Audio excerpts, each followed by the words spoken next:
जय हिंद साथियों। आज चर्चा करेंगे सिंध पर अरबों द्वारा किए गए आक्रमण के बारे में। तो सिंध पर सबसे पहले आक्रमण अरबी मुसलमानों द्वारा 710 ईस्वी में किया गया था, जिनका नाम उबैदुल्लाह और बुदैल था।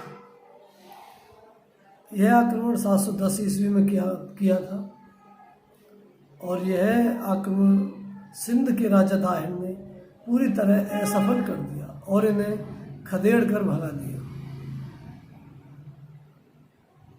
कुछ समय उपरांत 712 ईस्वी में इराक के गवर्नर अल हजाज द्वारा अपने एक सेनापति जिसका नाम मोहम्मद बिन कासिम था,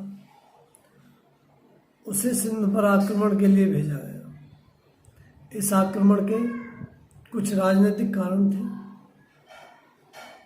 कि राजनीतिक कारण जो था वो ये था कि श्रीलंका के राजा द्वारा अरब के गवर्नर अल हजाज के लिए कुछ बहुमूल्य वस्तुएं, उपहार आदि जहाजी बेड़ों में भरकर भेजे जा रहे थे, जो कि सिंध के पास से होकर जिन्हें गुजरना था।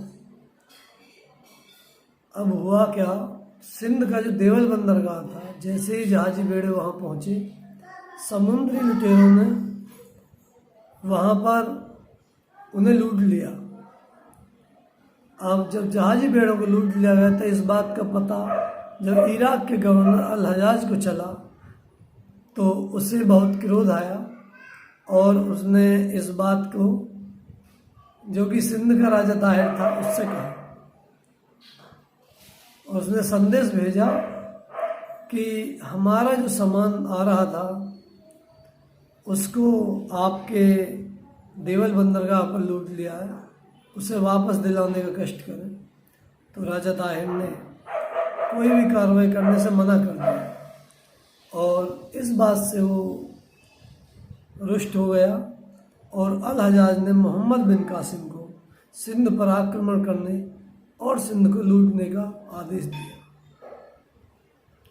मोहम्मद बिन कासिम बहुत ही खतरनाक और लुटेरा था। उसने 712 में आक्रमण किया और रावर के युद्ध में सिंध के राजा दाहिर को मार दिया।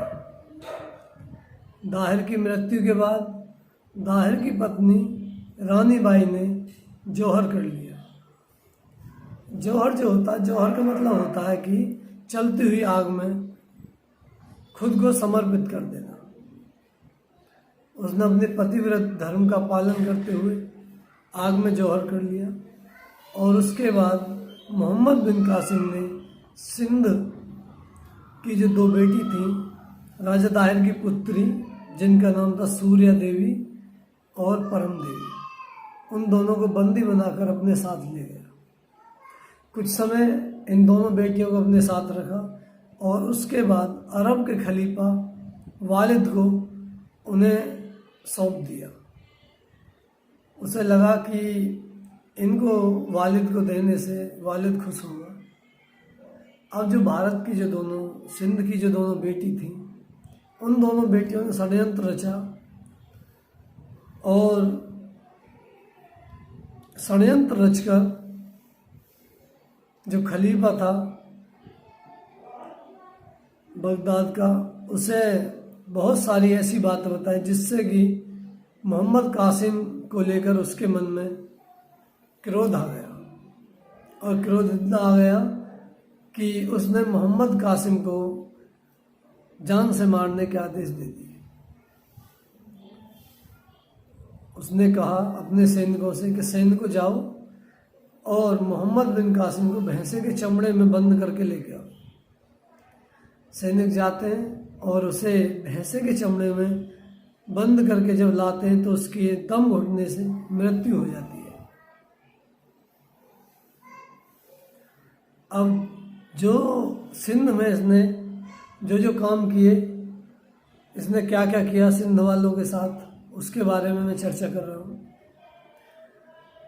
जब इसने 712 में आक्रमण किया था तो इसने सिंध में जो गैर मुसलमान थे उन पर जजिया कर लगाया। जजिया कर 3 प्रकार से लगाया। जो अमीर वर्ग था उस पर 48 दिरहम, मध्य वर्ग था उस पर 24 दिरहम और गरीब वर्ग पर 12 दिरहम। इस कर से कुछ लोगों को वंचित रखा गया, ब्राह्मणों को, स्त्रियों को, बुजुर्गों को और बच्चों को। अन्य सभी से जजिया कर लिया गया था। और ये जो जजिया कर लेते थे ये बोलता था कि भाई हम आपकी रक्षा करेंगे और इस रक्षा के लिए हमें आपसे कर चाहिए। सिंध में जो दिरहम नामक सिक्के भी चलाए, अरबों का सिंध पर आक्रमण का पता चशनामा नामक पुस्तक से मिलता है, जिसका लेखक मोहम्मद बिन कासिम का कोई अज्ञात सैनिक था। लेकिन इस पुस्तक का फारसी भाषा में अनुवाद अली बकर कूफी ने किया है। जो चश थे वो राजा दाहिर के पिता थे, यानी सिंध के शासक।